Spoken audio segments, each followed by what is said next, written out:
Facebook থেকে আমি 3টি প্রশ্ন নিচ্ছি। 1 নম্বর হলো, নামাজের সূরা ফাতিহার পরে অন্য কোনো সূরা না পড়েই রুকুতে চলে গেলে করণীয় কি? সূরা ফাতিহার সাথে নামাজে আরেকটি সূরা মিলানো বা কোরআনের আরও কিছু অংশ পাঠ করা, এটা হলো ওয়াজিব। কেউ যদি ভুলে যায় প্রথম 2 রাকাতে, ফরজ নামাজের প্রথম 2 রাকাতে, নফল এবং সুন্নতের সব রাকাতেই কিন্তু সূরা ফাতিহার সাথে অন্য সূরা কিংবা কোরআনের অন্য কোনো আয়াত মিলাতে হবে। কেউ যদি ভুলে যায় তাহলে ওয়াজিব ছুটে গেল, আর ওয়াজিব ছুটে গেলে সেজদায় সাহু করতে হয়। সাহু সেজদা করে নিলেই নামাজ হয়ে যাবে ইনশাআল্লাহ।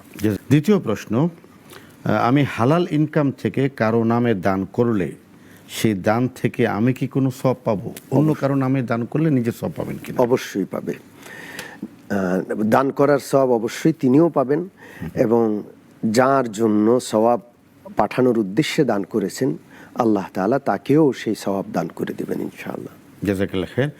3 নম্বর প্রশ্ন, খরগোশ খাওয়া কি জায়েজ? কুরআন ও সুন্নাহ কি বলে? খরগোশ খাওয়া হালাল, কোনো অসুবিধা নেই, খরগোশ খাওয়া যাবে। খরগোশ হালাল প্রাণী।